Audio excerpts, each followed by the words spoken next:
Bismillahirrahmanirrahim. Assalamualaikum warahmatullahi wabarakatuh. Waalaikumsalam warahmatullahi wabarakatuh. Apa kabar kalian anak-anak? Alhamdulillah. Kita memulai pembelajaran, sebaiknya kita berdoa. Silakan ketua kelas memimpin doa. Sebelum mulai pembelajaran hari ini, marilah kita berdoa mulai.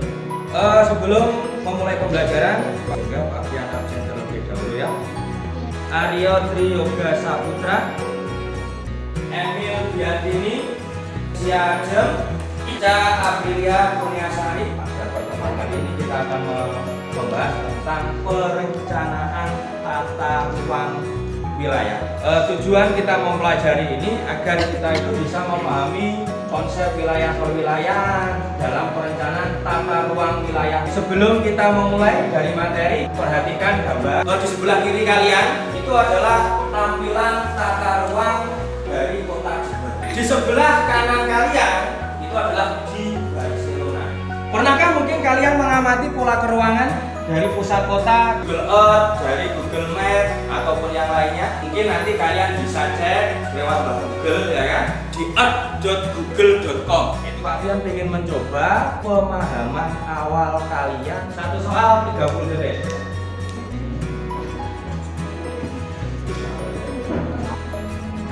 Secara jelasnya, tata ruang itu adalah merupakan bentuk dari susunan pusat-pusat pemukiman dan sistem jaringan serta sarana prasarana pendukung. Ini maksudnya dari pola-pola tata ruang yang ada. Ini definisi dari tata ruang. Tujuan dari adanya tata ruang di sini, yang pertama adanya keterpaduan, yang kedua adanya keserasian, keselarasan dan keseimbangan. Hal-hal yang perlu diperhatikan dalam penyelenggaraan penata ruang, yang pertama adalah kondisi fisik wilayah negara. Katanya kan Jakarta mau dipindah karena Jakarta sering terjadi banjir. Di Indonesia, perencanaan tata ruang itu dibagi menjadi 3. Yang pertama, ada yang disebut sebagai RT-RWN. Rencana tata ruang wilayah nasional itu adalah strategi dan arahan kebijaksanaan pemanfaatan ruang wilayah nasional sampai dengan 100 meter di bawah permukaan bumi. Di mana rencana RT-RW kabupaten kota adalah rencana tata ruang yang bersifat umum yang merupakan penjelasan dari RT-RW provinsi. Hanya saja kesalahan banyak kabupaten yang tidak punya RT-RW kabupaten. Padahal RT-RW kabupaten ini ada rencana jangka pendek selama 5 tahun, ada rencana jangka menengah selama 15 tahun, dan ada rencana jangka panjang selama 30 tahun. Pak Pian sudah membuat lembar kerja peserta didik dan sudah membagi menjadi beberapa kelompok. Silakan ke kelompoknya masing-masing. Kita akan mencoba menjadi seorang arsitek. Kalian membuat perencanaan tata ruang kota sesuai dari hasil diskusi. Di mana kota tersebut harus berisi dengan berbagai pusat kegiatan. Ada fasilitas pendidikannya, ada perdagangan, pasar, harus ada kehutanan. Ini kaitannya di dalam perencanaan tata ruang wilayah menurut Undang-Undang Tata Ruang. Setiap kota harus menyisakan 10% untuk menjadi ruang terbuka hijau. Silakan kalian diskusikan, silakan bekerja.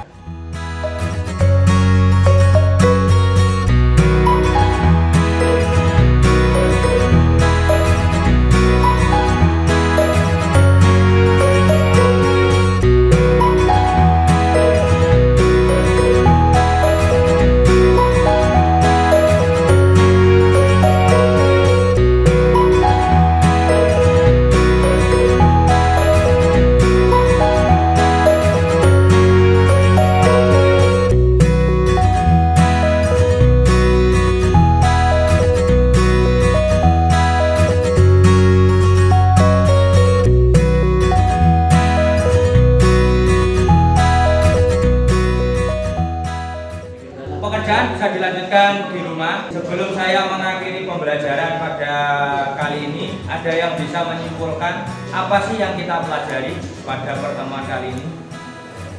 Ya, silakan. Mengetahui hal-hal yang perlu dilakukan dalam pembangunan kota atau rencana tata kota.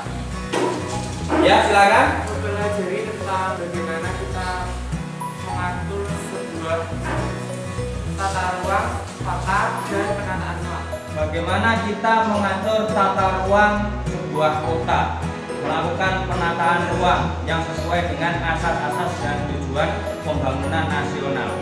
Kita lanjutkan pada pertemuan selanjutnya nanti, yaitu tentang presentasi hasil karya kalian dan pengumpulan LKPD. Mungkin sampai di sini pertemuan pada kali ini. Terima kasih atas perhatian kalian. Ya, saya akhiri. Akhirul kalam. Wassalamualaikum warahmatullahi wabarakatuh.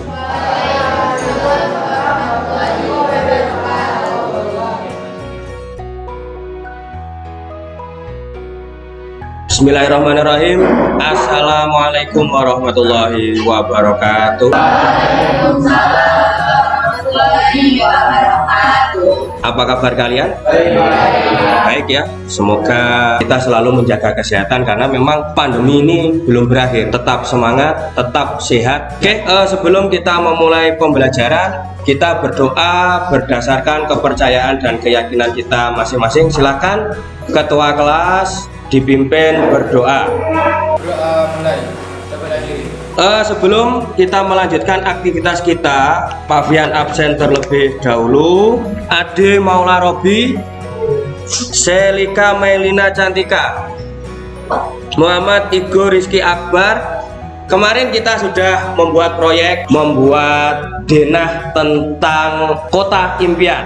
Sudah siap untuk presentasi? Sudah ya? Silakan untuk kelompok 2 mempresentasikan hasilnya.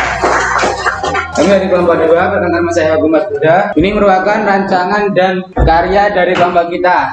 Ini merupakan pusat pemerintahan di dalam suatu kota dari merupakan kantornya. Yang bangunan seperti ini merupakan perumahan atau tempat penduduk. Dan di sini merupakan tempat transportasi yang ditempatkan secara berdekatan. Penggunaannya cepat, pemberangkatannya. Mungkin dari kelompok lain ada yang mau bertanya atau menanggapi? Ya, silakan. Apa motivasi kalian membuat denah tata ruang seperti yang kalian gambar? Motivasi kami adalah perpeta ini biar menentukan tempatnya gampang. Jadi nggak berat karet. Sudah cukup? Oke, kita tepuk tangan untuk kelompok 2. Perkenalkan, kami dari kelompok 1. Di sini kelompok kami akan mempresentasikan tentang peta perencanaan tata ruang yang kita buat. Perencanaan tata ruang merupakan suatu proses untuk menentukan struktur ruang atau pola ruang yang bertujuan untuk yang meliputi penyusunan dan penetapan rencana tata ruang sesuai dengan peraturan perundang-undangan pasal 2 nomor 26 tahun 2007 yang menegaskan bahwa peraturan perencanaan tata ruang harus berdasarkan asas 1 keterpaduan, 2 keserasian, keselarasan, dan keseimbangan. Alasan kami membuat peta perencanaan tata ruang ini karena kami ingin membagi kelompok-kelompok di sini fasilitas pendidikannya itu merata sehingga semua di kota ini memiliki pendidikan yang setara. Cukup, Pak. Oke, silakan mungkin. Ada kelompok lain yang bertanya. Dalam peta tersebut terdapat ulang terbuka apa catatannya? Ada Mas ini kayak taman kota itu kan contohnya kalau kita ada kawasan industri seharusnya ada taman kota. Pasal 2 menyebutkan bahwa adanya keserasian dan keterpaduan. Mungkin ada yang bisa dinyatakan kembali. Oke, sudah. Terima kasih. Bisa diambil sedikit.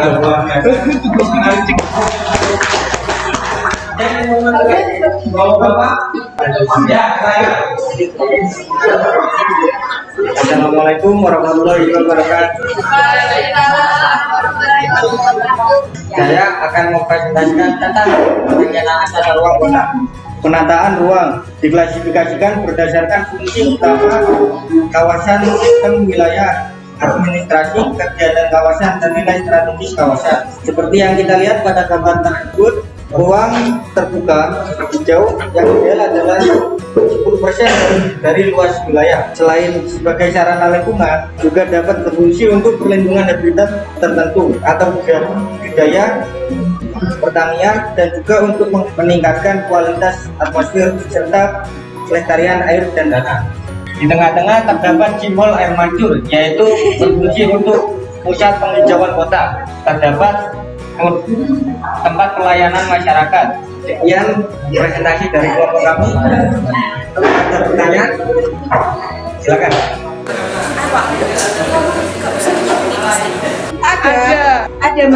Ada masjid. Oke, luar biasa. Bisa diakhiri. Sekian dari kelompok kami. Ada saran kata, mohon doakan. Sekian, terima kasih. Wabillahi taufiq wal hidayah. Wassalamualaikum warahmatullahi Di sini kita akan memperhatikan tentang tata ruang kota. Di sini juga terdapat urban area atau wilayah perkotaan yang dekat dengan tempat pendidikan. Ada SD Melitas serta lab school. Kita dari kelompok 4 akan mempresentasikan tentang mengatur tata letak ruang suatu kota. Di gambar ini adalah perencanaan tata ruang yang kami gambar.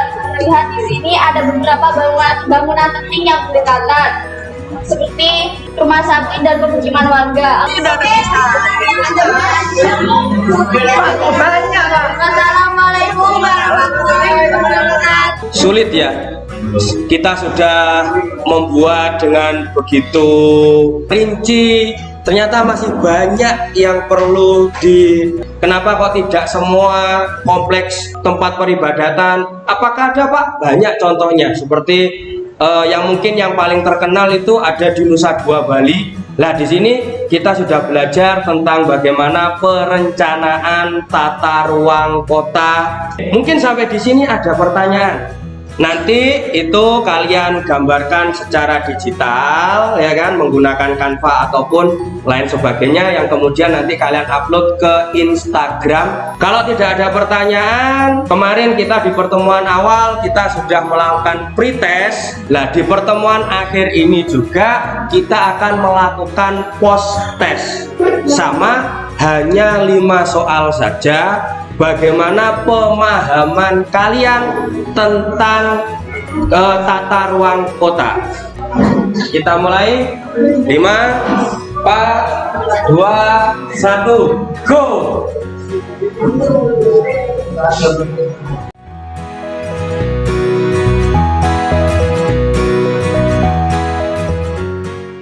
Kita sudah selesai. Mungkin sebelum Pak Fian mengakhiri pembelajaran, apa yang bisa kita simpulkan dari pembelajaran kita kali ini? Ruwetnya perencanaan tata ruang. Ternyata membuat kota itu susah. Saya membuat kota gimana? Pentingnya menata ruang. Jadi dalam pembangunan itu memang harus ada keberlanjutan. Sebenarnya tujuan utama pembangunan itu adalah untuk keadilan sosial bagi seluruh rakyat Indonesia. Dimana yang disebut sebagai pembangunan itu sebenarnya adalah menjadikan manusia Indonesia yang seutuhnya. Mungkin sampai di sini ada pertanyaan.